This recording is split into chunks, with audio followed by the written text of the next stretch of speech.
बिस्मिल्लाहिर्रहमानिर्रहीम अस्सलामुअलैकुम। आज आप लोगों के साथ एक और मज़ेदार से स्नैक्स की रेसिपी शेयर करने जा रही हूँ। इस रेसिपी को बनाने के लिए सबसे पहले मैंने दो दरमियाने साइज़ के आलू जिनको छोटे छोटे टुकड़ों में कट कर के बॉयल कर लिया था। तो अब हम इसको मैशर की मदद से मैश कर लेंगे या फिर आप ग्रेटर की मदद से इसको ग्रेट कर लीजिएगा, यानी कि इसमें गुठली वगैरह नहीं रहनी चाहिए। और अब हम इसमें कुछ स्पाइसेस ऐड करेंगे, जिसमें 1 टीस्पून नमक, हाफ़ टी स्पून लाल मिर्च पाउडर, 1/4 टीस्पून अच्छे कलर के लिए हल्दी पाउडर ऐड करेंगे। और इसके साथ ही मैं इसमें ऐड करूंगी अजवाइन हाफ़ टी स्पून और एक अदर टमाटर दरमियाने साइज़ का, जिसको मैंने बारीक बारीक स्लाइसिस में कट कर लिया कि जो बीज है ना वो सारे रिमूव कर दिए थे, तो वो इसमें ऐड कर लेंगे। और हाफ़ कटोरी इसमें बॉयल किया हुआ रेशेदार चिकन ऐड करेंगे। 4 से 5 अदद सब्ज़ मिर्ची बारीक कट की हुई वो ऐड कर लेंगे। और एक दरमियाने साइज़ की प्याज थी, इसको भी मैंने छुरी से ही बारीक बारीक चॉप कर लिया था, वो इसमें ऐड कर देंगे। और गरम मसाला इसमें ऐड करूँगी हाफ़ टी स्पून। बस मैं इसमें बस यही स्पाइसेस ऐड करूँगी और यही वेजिटेबल्स ऐड करूँगी। अगर आप इसके अलावा कुछ और वेजिटेबल्स यानी कि शिमला मिर्च या गाजर वगैरह ऐड करना चाहते हैं तो आप कर लीजिएगा, या इसमें से कुछ स्किप करना चाहते हैं तो आप इसको स्किप भी कर सकते हैं।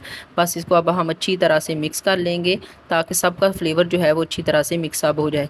चलें जी, इसको हम करते हैं साइड पे। और यहाँ पे एक बाउल के अंदर हाफ़ कप मैदा ऐड करूँगी और इसमें ऐड करेंगे 1/4 टीस्पून नमक और 1/4 टीस्पून चिली फ्लेक्स ऐड करें और इसमें हाफ कप पानी ऐड करें। पानी ऐड करने के बाद इसको अच्छी तरह से बीटर से बीट कर लीजिएगा ताकि इसमें किसी तरह की गुठली या लम्स वगैरह बाकी ना रहें। चलें जी, इसको अच्छी तरह से मिक्स करने के बाद इसको करते हैं साइड पे। और यहाँ पे हमें चाहिए ब्रेड यहाँ पे इसकी जो साइडें हैं ना, पहले सबसे पहले तो हम इसकी साइडें जो है वो रिमूव कर देंगे।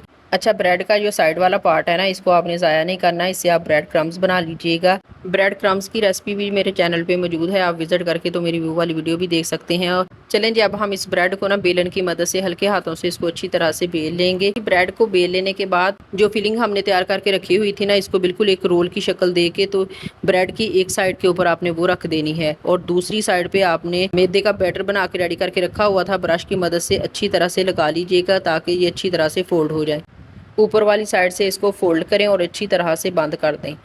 इसी पॉइंट पे अगर आपको आज की रेसिपी पसंद आ रही है तो रेसिपी को लाइक कर दीजिए और चैनल पे न्यू है तो सब्सक्राइब करके बेल आइकन को ज़रूर प्रेस कर लीजिएगा। आप सब देखने वालों का बेहद शुक्रिया।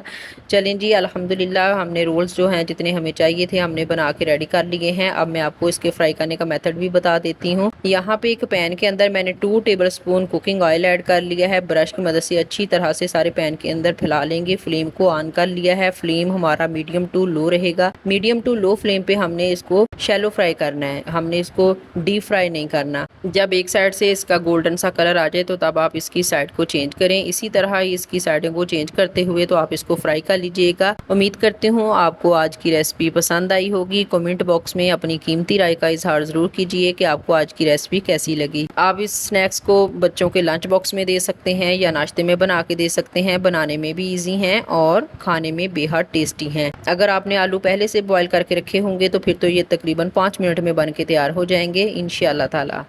माशाल्लाह सारे रोल्स जो हैं ये हमने फ्राई कर लिए हैं। जहाँ भी रहिए हैप्पी रहिए और हेल्दी रहिए। अपना और अपने फैमिली मेम्बर्स का ढेर सारा ख्याल रखिए, दुआओं में ज़रूर याद रखिए। मिलते हैं एक और नई मज़ेदार सी रेसिपी के साथ, तब तक दीजिए इजाज़त। अल्लाह निगहबान।